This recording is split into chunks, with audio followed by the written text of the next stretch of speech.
feel like this wig is molting more than my hair molted when I started losing it, which is not particularly helpful. Anyway, today category is Hobbit, Elf, Summer. Can we make that a thing? Don't know if we can make that a thing.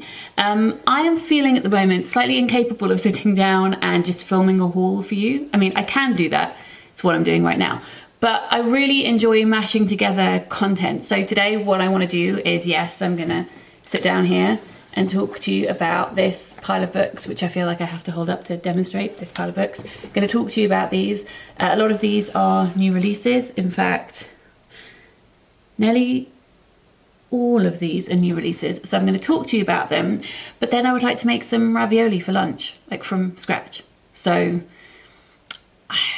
cooking, books, kind of, they're both delicious things, so that's the link, and I'm doing both of those things. That's another link. Okay, so if you're just here for the books, you can just watch the beginning bit, but if you want to stick around for some ravioli making later, then please do stick around for that too. What a good time. Okay, let's talk about some books. I will list them in the description box down below. The first book on this pile is a lot of people's most anticipated release of this year. This is Sally Rooney's third novel, Beautiful World, Where Are You? I was very kindly sent this review copy by Faber. Now, I adored Conversations with Friends. I love it so much. Normal People, I didn't love as much. I think that's just generally because I'm not particularly into love stories. I am much more, in fact 100% here for Sally Rooney's discussion and depiction of friendships, social anxiety, her representation of endometriosis. Conversations with Friends, it really reminded me of Frances Ha. It has lots of references to that in there. I would love Greta Gerwig to make an adaptation of that. I would love it. So yeah, I have loved some of Sally Rooney's work in the past, and I have, you know, not loved some of her work in the past. I've never actively hated anything that she's done. I'm not here for the mega hype, I think is what I'm saying, respectfully. But I am here less for older literary critics and writers dismissing Rooney as, quote, millennial fiction. And it is millennial fiction, but, you know, said with a sneer as opposed to just a simple descriptor. Millennial fiction, as though anything written about people under the age of 35 is trite, and I think that is a very boring way to see the world. So I'm excited to see what she has written in this book. It's coming out in September. This is giving me more Conversations with Friend vibes than Normal People. This is about 4 friends who have very complicated, intertwining relationships. I think they're falling in and out of love with each other, all of that stuff. So yeah, here for it. I'll report back once I have read it. Next, I was sent this thriller by Pushkin, which is coming out on the 3rd of June. This is a story of a murderino. It is a podcaster called El Castillo who is obsessed with a serial killer called the Countdown Killer. So 20 years ago, each of his victims, excuse me, croaky throat, was a year younger than the last. And she's been talking about it on her podcast, and now he's back. And she wants to solve it herself. I think it sounds like a fun premise. It's called Girl 11 by Amy Suter Clarke. Then I accepted this for review. This is by Gareth Brookes, who I've spoken about before.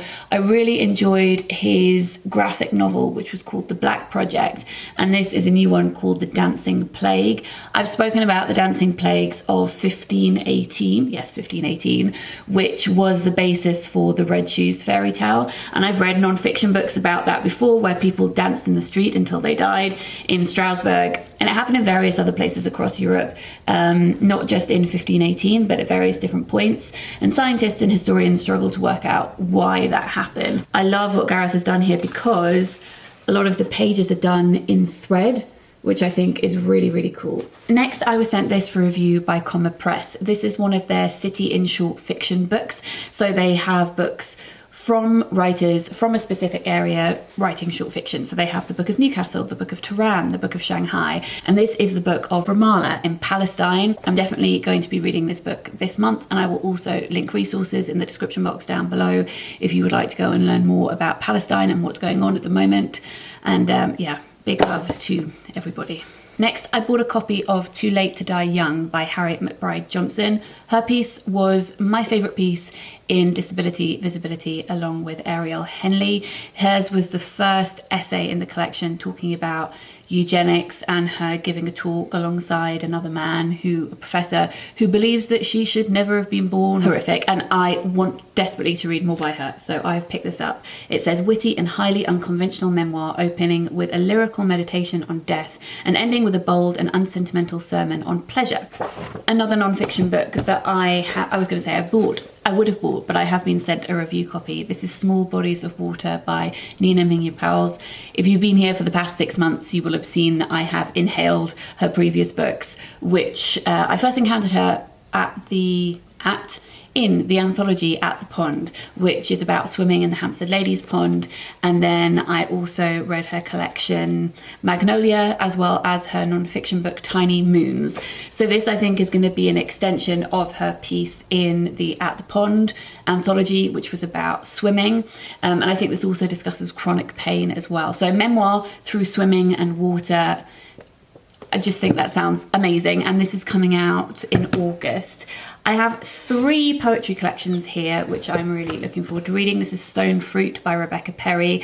Her first collection, Beauty Beauty, is one of my favourites ever. Really recommend that. Dom Bury had his debut poetry collection published this month by Blood Axe 2. Dom won an Eric Gregory Award in 2016, which was the same year that I won it. So there's a little pod of poets who I have a lot of affection for. So there's me, Dom Bury, Sam Buchanan-Watts, Andrew Macmillan and Alex MacDonald. We all won it in 2016 and went to Ledbury Poetry Festival together to perform. And I just have a lot of warmth for my fellow poetry brothers.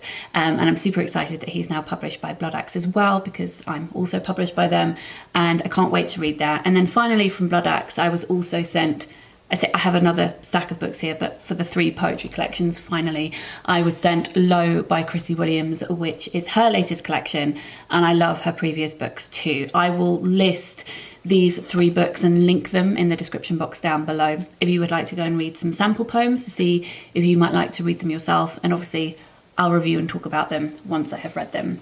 I also bought this, which I think I showed in a vlog because it had arrived in the post, but I don't think I've hauled it yet. This is Lonely Castle in the Mirror by Mizuki Tsujimura, and this is translated from the Japanese by Philip Gabriel. It's about a group of teenagers who can disappear through mirrors at night, and they end up in this castle and they need to discover its secret. But if they don't leave by daybreak, then they're gonna get stuck. So it feels very fairy tale like, and I love the cover of this. I think it's amazing. Also the back as well, look at that.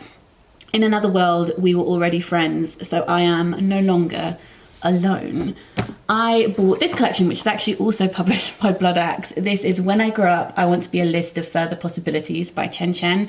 And I had been meaning to pick this up for ages, but then Jay over at And Yet the Books, yes, Jay, who is going to start a booktube channel, please Jay, I would really like that, had posted one of their poems on Instagram, and it reminded me that I had been meaning to pick this up. It says, in this ferocious and tender debut, Chen investigates inherited forms of love and family, the strained relationship between a mother and son, the cost of necessary goodbyes, all from Asian American, immigrant and queer perspectives. Next, I was sent a review copy of this, which is called Mainstream, an anthology of stories from the edges, edited by Justin David and Nathan Evans. Now, the back of this says that it is a collection of working class voices, POC voices, queer voices, and that's brilliant, and I'm here for all of those things. But given that it's also saying that it is celebrating voices from the edges of publishing, when I was contacted about this, I did reply and say, this sounds amazing. Do you have disabled voices in here too? And they replied saying that yes, they do. So disabled voices also in here. But the front of this, the cover really reminds me of something, and I can't work out what it is.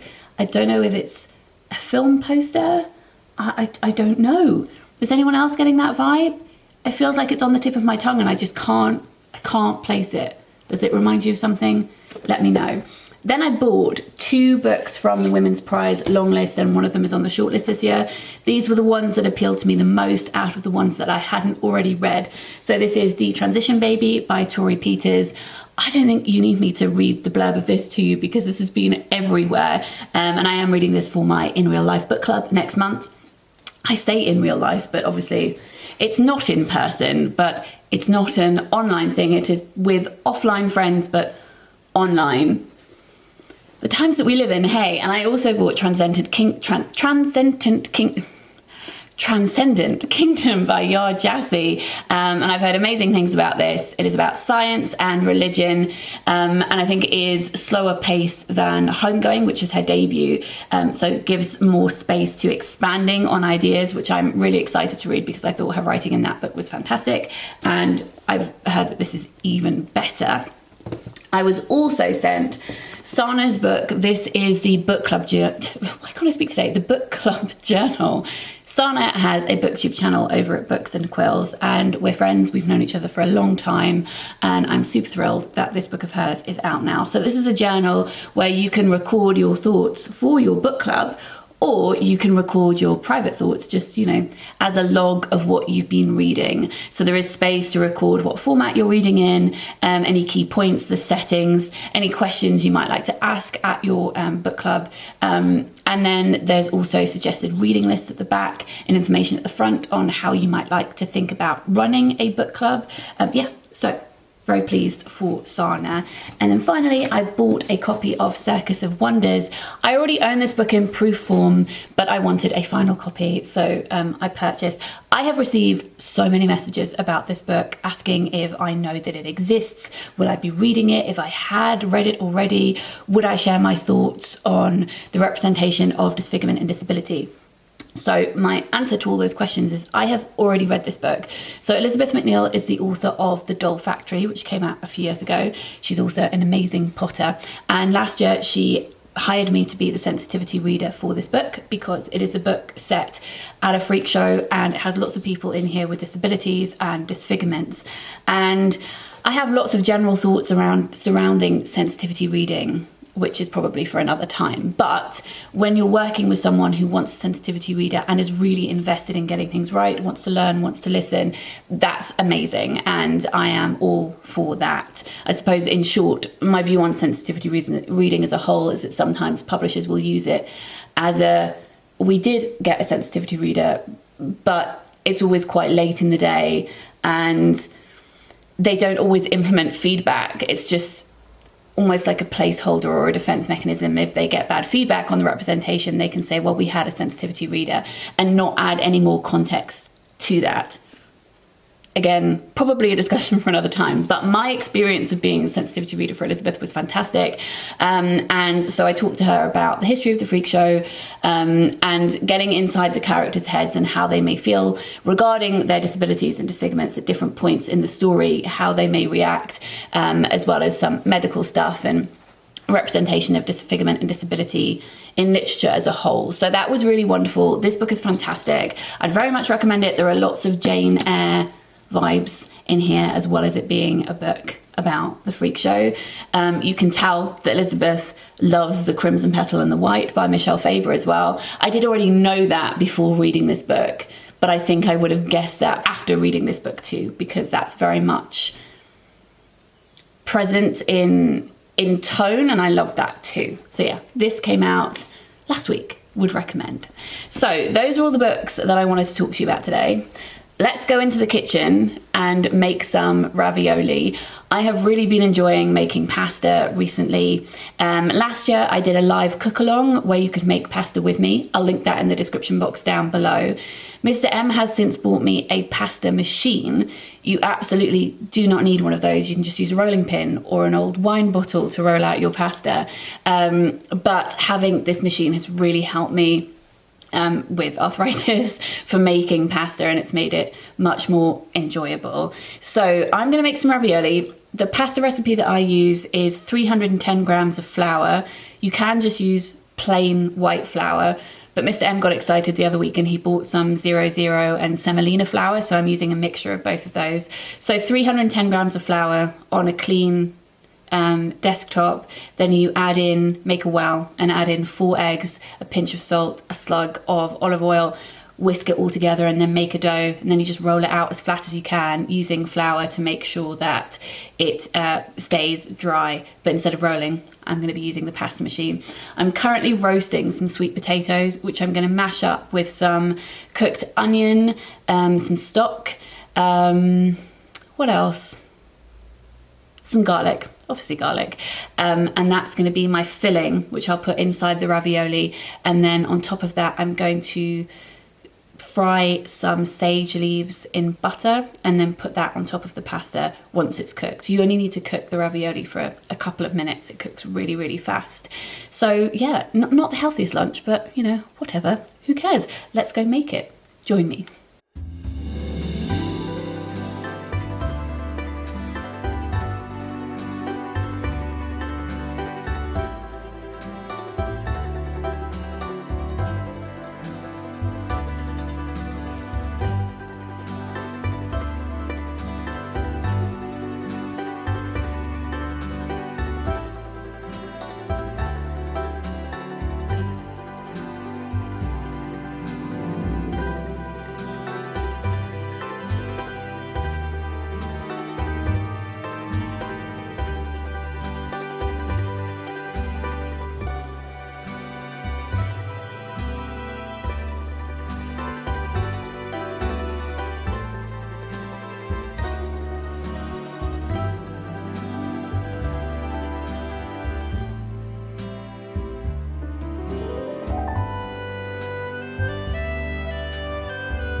I hope that you have enjoyed this video.